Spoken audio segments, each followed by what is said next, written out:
we are talking about very cold temperatures still lingering. We have all of that snow and ice that has shut down the passes once again overnight. We were just hearing from Kristen that the CHP has announced there at the base of the Grapevine they expect the 5 to remain closed till about 9:30, 10:30 this morning. So that means that they are starting to get a window of when they can reopen it. And we know everybody's going to want to rush up there and play in all that snow, especially because with this cold air, it's expected to stick around all day.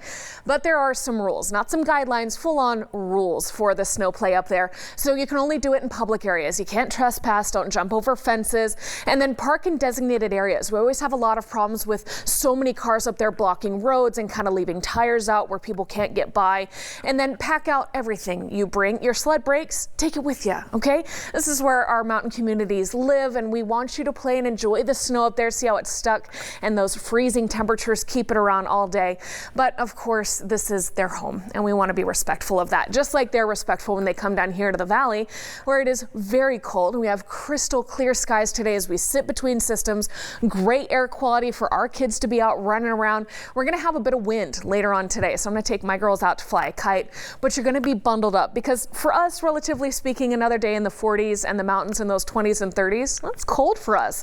This next system coming through, though, has those very strong winds that will evaporate much of the rain tomorrow, but then it's hitting us hard with that strong feed of tropical moisture heading Wednesday into Thursday. It's heavy rain for Central California, heavy snow for our higher elevations. So as the cold front comes through, see how it all kind of impacts us over the next 3 days. It's a very slow moving system, and each day has its own components to bring us the heavy rain and snow. But it looks like Thursday is the wettest, and we're talking wet out there, especially here in Central California.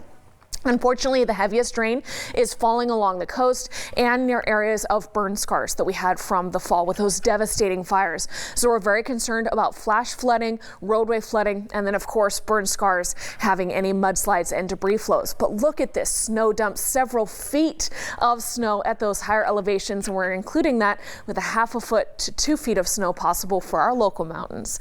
Before I talk snow though, let me talk about rain. See how we kind of have this hole here in the valley?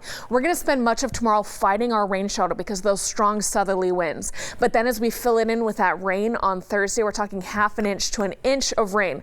That's a lot. And rain like this always causes flooding for us, so keep that in mind. And now let's talk snow. For our local mountains, at pass level, it's going to be about 2 to 4 inches. And then higher up, we're talking that 1/2 foot to potentially 2 feet. Look at Pine Mountain Club there with this snow. And this is Thursday into Friday as that system is tapering off. We're calm and quiet for the weekend then, so any morning that is clear and calm, you know that means dense fog. And then could this be storm number 4? Yeah, it's looking good for next week, but I don't have time for that because we need to talk about the icy conditions all day today for our local mountain communities. At 40 in Kern River Valley, you get a lot of snow melt that's going to refreeze tonight. And then tomorrow it's a wintry mix for everybody, but I think Thursday it's rain for Isabella, it's snow at pass level and higher on Thursday, and we're talking heavy snow and still a wintry mix on Friday that leaves you icy this weekend. Now let's take one last look at our roadways with Robert. How are things looking on the 5 and the 58 right now?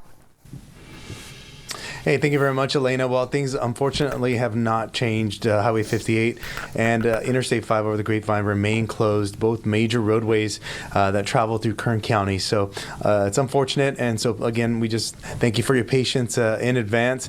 I know Caltrans has been working really hard to clear the roadways. So, again, just continue with the patience. Hopefully we'll have more news for you later on this morning. Here locally through the greater Bakersfield area, things are still looking really nice for our morning commute. And right now, still no crashes to report. And that's my final look at traffic. Have a great day, everybody. We'll send it back to you in the studio.